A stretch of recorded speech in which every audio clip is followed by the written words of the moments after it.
Hello guys, this is Pustak Verma and you are watching Pustak Verma Education for All YouTube channel.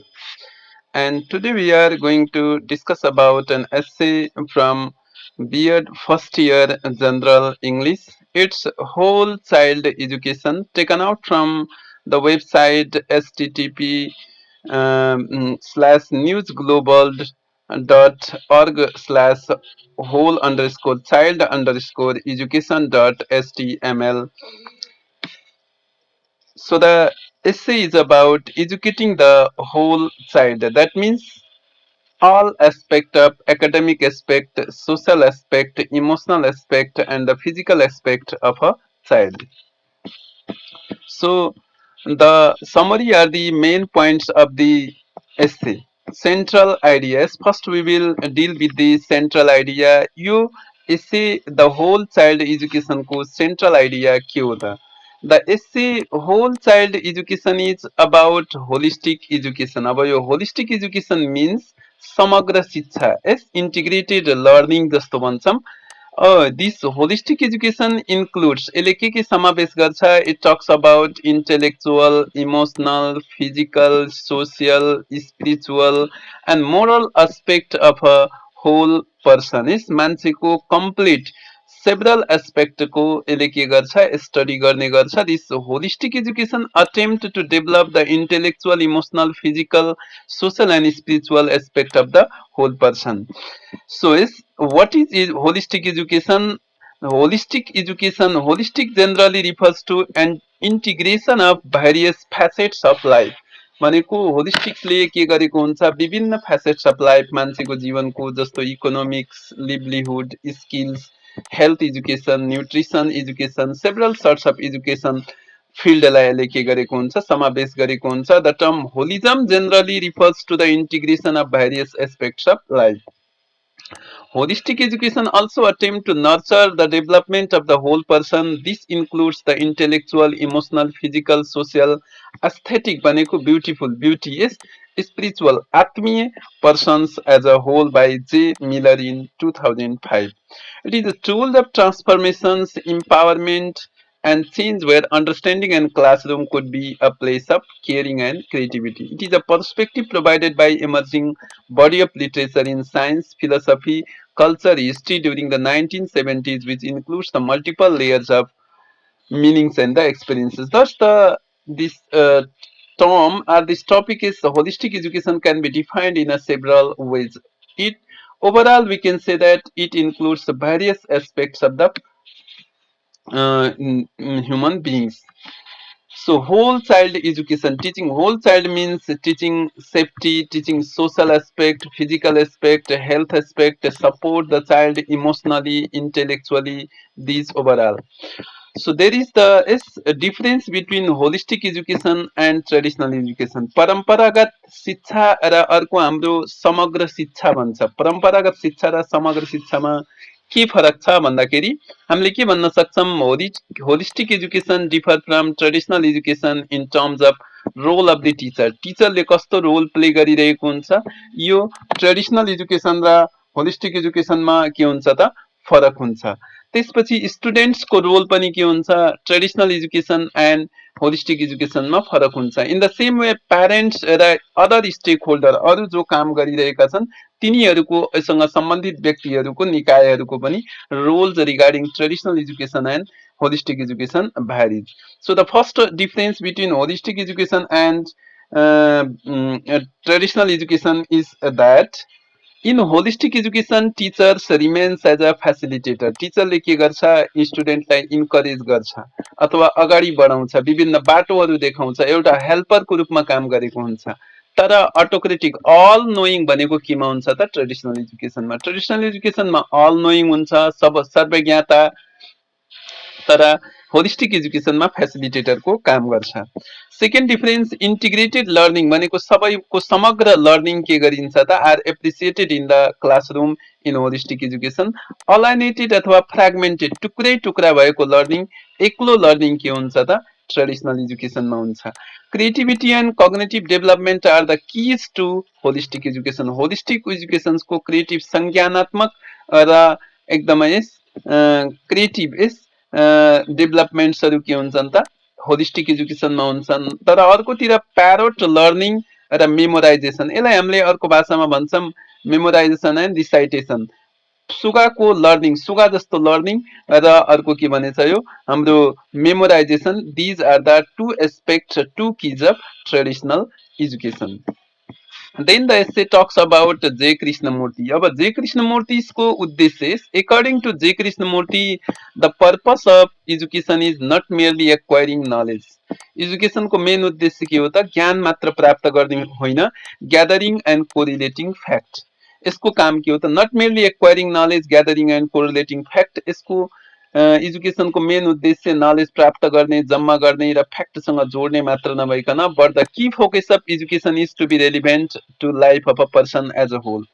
जे हामीले सिकेका छौँ त्यो कुरा के गर्न पर्यो त दैनिक जीवनमा काम लाग्न पर्यो, काम गर्न पर्यो। त्यो मेन उद्देश्य के रहेको छ त एजुकेसनको रहेको छ एकर्डिङ टु जे Krishnamurthy.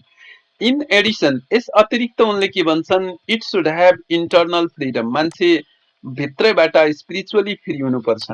Freedom of mind and heart, त्यहाँ के हुनु पर्यो, माइन्ड र हर्टको फ्रिडम हुन पर्यो। यस the teacher should be responsible and tireless in his profession, र टिचर आफ्नो पेसामा के हुनु पर्यो, उत्तरदायित्व हुनु पर्यो र टायरलेस, कहिले पनि नथाक्ने खालको टिचर हुनु पर्यो। तयारी गर्ने, स्टुडेन्टलाई सिकाउने, एक्टिभ रहने, त्यो एउटा के हुनु पर्यो त हुनुपर्छ। he should not dominate the student, उसले स्टुडेन्टलाई डोमिनेट गर्न भएन। Not to produce them like a trained monkey अथवा प्यारोट लर्निङ उसले पढाउनु भएन। उसले के गर्नु पर्यो, स्टुडेन्ट्सलाई इन्करेज गर्न पर्यो, फेसिलिटेट गर्न पर्यो and make the student to learn by them self, स्टुडेन्ट्सहरूलाई आफै सिक्न लगाउनु पर्यो। त्यो के हो त, that is the purpose of education according to Krishnamurti. Then यस कृष्णमूर्तिले अर्को के भनेका छन्, the function of education is to help you from childhood not to imitate anybody but to be your self at the time. भनेको हामीले कसैलाई copy गर्ने होइन, एजुकेसनको उद्देश्य के हो त हामीलाई अथवा सेल्फ के गर्ने त डेभलपमेन्ट गर्नमा सहयोग गर्ने हो। Then difference, the opinion about J Krishnamurti and R Steiner, यो दुईजनाको भ्यूलाई कम्पेयर एन्ड कन्ट्रास्ट भन्छ। Compare and contrast the opinion of J Krishnamurti and R Steiner regarding education. Both Krishnamurti and Steiner focus on the holistic education, दुईटैले होलिस्टिक एजुकेसनलाई फोकस गर्छन्। To be implemented in the classroom, they are similar and in the point that education rests upon the mind and heart of the teachers and students. दुईटैले के गर्छन्, education कहाँ हुन्छ त, education is related to the mind and heart of the teachers and students. In such case both of them are similar, दुईटै के छन्, same उस्ता उस्तै छन्। However, Krishnamurti takes teacher as responsible and tireless. अब कृष्णमूर्ति अनुसार टिचर एउटा के हो, कहिले नथाक्ने एउटा क्रिएचर प्राणी हो र रेस्पोन्सिबल उत्तरदायित्व मान्छे हो in his teaching profession. But Steiner focus on, तर स्टेनरले अर्कोतिर फोकस गर्छन्, इमेजिनेसन, इन्सपिरेसन, इन्ट्युसन, यस्तो चिजमा स्टेनरले फोकस गर्छन्। That can play vital role to solve the problem of the education and society. Both of them talk about intelligence, soul development. Steiner talks about artistic, academic, and practical aspect of education, but Krishnamurti talks about the inner renewal and inner liberation. भित्री आत्मीयतिरबाट स्वतन्त्रताको कुरा के गर्छ कृष्ण मूर्तिले गर्छ भने स्टेनरले के गर्छ, artistic, academic and practical aspect of education को कुरा गरेका छन्। Then Rodolf Steiner, who was he? An Austrian philosopher, spiritualist, educational reformer, founder of anthroposophy, and a movement based on the notion that there is a spiritual world comprehensible to pure thought but accessible only to the highest faculties of the mentals. Then Maria Montessori, अर्को एउटा philosopher scholar आएकी छिन्। यिनले यिनको विचार पनि एजुकेसनसँग related हाम्रो टेक्स्टमा mention गरेको छ। According to Montessori, children grow up in an atmosphere of peace and respect. बच्चा यदि पिस र रेस्पेक्टफुल एटमोस्फियरमा ग्रो अप भएको छ भने उसको लर्निङ छिटो हुन्छ। His method combines a philosophy of freedom and self development. Philosophy भनेको दर्शनशास्त्र, स्वतन्त्रताको दर्शनशास्त्र र self development for a children in a structured setting. भनेको यसले के, उनले के भन्छन्, एउटा बच्चालाई good environment is required for the proper learning of the child. Classroom prepares its students, र क्लासरुमले त्यो कुरा तयार गरेको हुन्छ भनेछ। Then who was Maria Montessori? Maria Tecla Artemisia Montessori was an Italian physician and educator, best known for the philosophy of education that bears her name and her writing on the specific pedagogy learning is Montessori method of education named after the its founder Maria Montessori and approach उनको approach के होता classroom learning that emphasizes independence and choice भनेको स्टुडेन्ट्सलाई force गरेर learning गराउनु हुँदैन rather students should be given complete freedom regarding his education. This theory of teaching understand that children have an intimate innate interest to learn विद्यार्थीको आत्माबाट उसले जे सिक्न खोजेको हुन्छ त्यही कुरा हामीले के गर्नुपर्छ त्यसलाई लर्न गर्न सिकाउनु पर्छ and will be able to do so in a suitable environment यिनले 5 वटा प्रिन्सिपल दिएकी छिन् for the learning of a child principle for first respect for the child observant mind sensitive period the prepared environment and auto education यस्तो environment हामीले if you are able to provide such types of environment to the children they will be able to learn whatever they want is then vocabulary is as we talk about exercise vocabulary whole child education match the following terms with their correct definition पहिलो pedagogy related to teaching intuitions ability to know something by feeling rather than fact potential sambhavit that can be developed into something or developed in the future humanitarian मानवीयता अथवा is concerned with reducing sufferings of the people turmoil is a state of anxiety confusion अथवा एकदमै खिन्नता त्यस्तो भने चाहिँ pedagogy के हो त pedagogy can be defined as an art of teaching pedagogy involves being able to convey knowledge and skills in a way that students can understand remember and apply pedagogical skills can generally be divided into classroom management skill and content related skills so then about the answer the following questions under reading. Yes, reading ma ke bhaneko cha what different aspects are included in the holistic education? Holistic education include intellectual, emotional, physical, social, spiritual and moral aspect of the whole person. What does holism refer to? Holism refers to the integration of various aspects of life. How is holistic education different from the traditional education? Holistic education र traditional education फरक कसरी छ हामीले on the role of they vary on the role of teacher, students, parents and the other stakeholders. So holistic education मा teacher facilitator को काम गर्छ traditional education मा teacher all knowing autocratic भइहाल्छ holistic education focuses on the integrated learning experiences तर traditional education focuses on the alienated and fragmented learning. Creativity and cognitivity development are the focused in holistic education. Parrot learning and memorization are focused in traditional education. Then about the differences between holistic education and traditional education. Teacher works as a facilitator, holistic education, integrated learning, creative and cognitive development, child-centered learning, equalization of opportunity, flexible individualized teaching, education for all. These are the characteristics that comes under this holistic education. On the other hand, traditional education talks about teacher as autocratic, fragmented learning, parrot learning, memorization, यसलाई हामीले recitation घोटलाइजेसन पनि भन्छौँ अथवा यस memorisation recitations this subject centred learning opportunity limited exclusion static and rigid learning education for some यहाँ के हुन्छ education for all त यहाँ के हुन्छ लिमिटेसन हुन्छ so this are the differences between holistic education and traditional education Then about question number D, what should be the key focus of education according to Krishnamurti? Education ले के गर्नुपर्छ? Education should be according to Krishnamurti. Education should be relevant to the life of a person as a whole.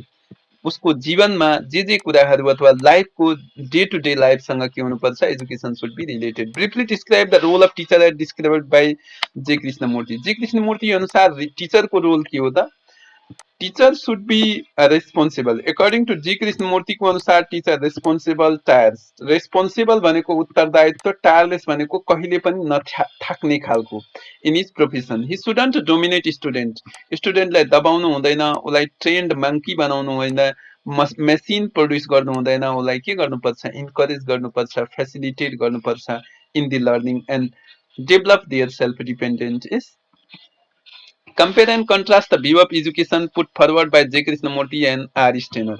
अब दुईटै both Krishnamurti and R. Steiner focuses on holistic education to be implemented in the classroom. They are similar in the point that education rests upon the mind and heart of the teacher. यो केसेसमा दुईटै के छन् त same छन् तर Krishnamurthy takes teacher as responsible and tireless in his teaching profession. स्टेनरले के गर्छ focuses on imagination, inspiration, intuitions that can play vital role to solve the problem of the education and society. Both of them talk about intelligence, soul development. Steiner talk about artistic, academic, and practical aspect of the education. Steiner ले के गर्छ artistic, academic, practical aspect of education, while Krishnamurti talks about the inner renewal of and inner liberation is भित्री स्वतन्त्रता. According to Steiner, how can people prepare themselves for the challenges of present and future? Steiner अनुसार मान्छेले आफूलाई present र फ्युचरको समस्यासँग कसरी challenge गर्ने अथवा ready तयार पार्न सक्छ भने चाहिँ according to Steiner, people can prepare themselves for the challenges of present and future by developing their mind and heart as well as strength of soul. Mind develop गर्ने, heart develop गर्ने, strength of soul develop गर्ने, then only the people can be prepared for the troubles of these present and futures. Then about the writing. Writing मा पनि एउटा दुईटा के छन् important क्वेसनहरु रहेको छ. यो question this question B is most significant. Is एकदमै इम्पोर्टेन्ट छ. तपाईहरुले राम्रोसँग पढ्नु होला. Make an assessment for the current school's education system in Nepal with the reference to the various perspectives that you have read in the past. विगतमा पढेको अनुसार नेपालको एजुकेसन सिस्टमको बारेमा के गर्ने त मेन्सन गर्ने. अब हामीले के भन्न सक्छौं in this 21st century Nepal is still following the traditional concept of education system. Though the government has made several efforts and policies regarding education system, I find the following fact still applicant in the Nepal. यस्तो समस्याहरू हामीले पाएका छौं. पहिलो के छ त first the education system of Nepal doesn't nurture the development of a child. यसले बच्चाको डेभलपमेन्ट गर्दैन एज ए होल कम्प्लिट बच्चालाई डेभलपमेन्ट गर्दैन including physical social cultural linguistic intellectual emotional moral spiritual aspect. It doesn't make them ready for the challenges of the present and future. यो नेपालको education सिस्टमले गरिरहेको छैन. Secondly, the curriculum is written as the child based but implementation phase but its implementation phase there is wider gap. लेखिएको छ यो curriculum child centre लेखिएको छ तर यसको इम्प्लिमेन्टेसन फेजमा के छ धेरै ग्याप छ इम्प्लिमेन्टेसन भइसकेको छैन. Thirdly is monologue is dominant in the teaching. अहिलेको टिचिङ लर्निङमा के हुन्छ टिचर क्लासमा बोलिरहेको हुन्छ स्टुडेन्ट्स बसेका हुन्छन् जसलाई हामीले मनोवाद भन्छौं. मोनोलग डोमिनेन्ट छ. Students voices are experience and knowledge are still ignored. Thus they become alienated and passive in the classroom. टिचरहरु क्लासमा प्यासिभ भइरहेका स्टुडेन्ट्सहरु क्लासमा प्यासिभ भइरहेका छन्. Fourthly, there is distant relationship between home and school. Home school अथवा teacher र गार्जियनको जो parents छन् तिनको रिलेसनशिप तिनमा पनि वाइडर ग्याप छ. Thus parents should go to school and contact with the teacher, ask about their children, तिनीहरुको बारेमा सोधिराख्नु पर्छ. फिफ्थली के भन्छ the examination system conducted in Nepal doesn't develop the whole aspect of the learner. It only focuses on the intellectual development. Learners are evaluated on 1 year based on 3-hour paper pencil test मा. एक वर्षमा एक पटक के हुन्छ त 3 घण्टाको paper र पेन्सिलको एक्जामिनेसन छ त्यसैले इभ्यालुएसन गरेको छ which is very complicated and not appropriate.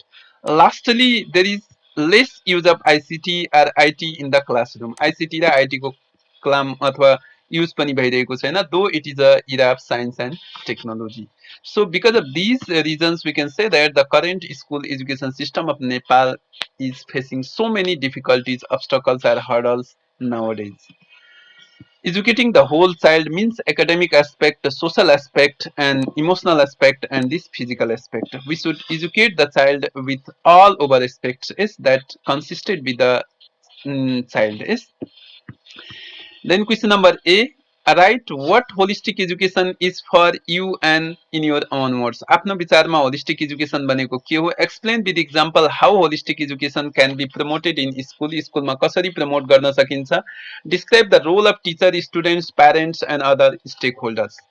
Holistic education भनेको हामीले के भन्यौं यसलाई holistic education is a comprehensive, integrative अथवा समग्र शिक्षा भन्छ. approach to teaching where the educators seek to address the emotional, social, ethical, academic needs of the students in the integrated learning format. भनेको अघि नै हामीले भन्यौं यो समग्र लर्निङ हो, integrated learning हो. Teachers often engage students in projects that apply critical thinking skills toward the solving a real world problem. It encourages children to make connections in a subject using their creative skills. Ways to promote education, holistic education हामीले कसरी promote गर्न सक्छौं? Recognizing your child's interest, create a fun and interactive environment, use a variety of approaches, ask them be open-minded questions, open-ended questions, encourage their dreams and visions. By doing such a way अथवा doing these things, we can promote the holistic educations in the schools. Then the role of parents. Parents serve as the first teachers of their kids during the early days. Parents ले घरमा पढाएको हुन्छ, parents ले care गर्नुपर्छ, math, science, social सबै इन्भाइरोमेन्टहरू उनलाई teach गर्नुपर्छ. Teachers ले के गर्नुपर्छ? Teachers should be the facilitator and encourage the students in their learning, developing creative and critical thinking in the students. Holistic schools स्कुलको रोल के हो त teach skills that students need in the real world yes र students पनि आफै learning engage in the cross disciplinary learning that inspires them to learn more and to work thinking critically yes उनीहरूले पनि स्टुडेन्ट्सहरू पनि आफै अगाडि आउनुपर्छ in the learning education is then beside other stakeholders should have an interest अरु सम्बन्धित निकायहरूले पनि के गर्नुपर्छ proper चिजहरू जुन जुन रिक्वायरमेन्ट्सहरू टिचिङ मेटेरियल्सहरू yes what are the requires of the teacher schools अनि students that should be fulfilled by the other stakeholders उनीहरूले help a company meet its strategic objectives by contributing their experience and perspective to the project. They can also provide necessary materials and resources to the learners as well. तिनीहरूले के गर्न सक्छन् त necessary चिजहरूलाई पनि के गर्न सक्छन् त प्रोभाइड गर्न सक्छन्. सो यसरी हामीले यो फिगरले पनि के देखाउँछ how the mother can help is her child in learning, the father also help is the whole even parents should play great role as the home is the first school of the child and the parents are the first teachers of the children's is so it is the role or duty of the parents that they should look after their children, give their time to their children's in educating them, in teaching them good behaviors and good learnings in the day-to-day life. So as it is 21st century, is critical thinking, creative thinking, collaborative learning, communication, such skills should be developed in the students for overall aspects of learning. Is so okay, this is about the essay whole child education. Regarding this essay, if you have any queries, mention below in the comment sections. If you find this video helpful and interesting, like the videos, share it, subscribe it, and click on the bell icons to get notification from upcoming videos. If you need video on any other topics or chapter, mention below in the comment sections. I shall try my best to present the videos as soon as possible. Thank you for watching this. Goodbye. Have a good day.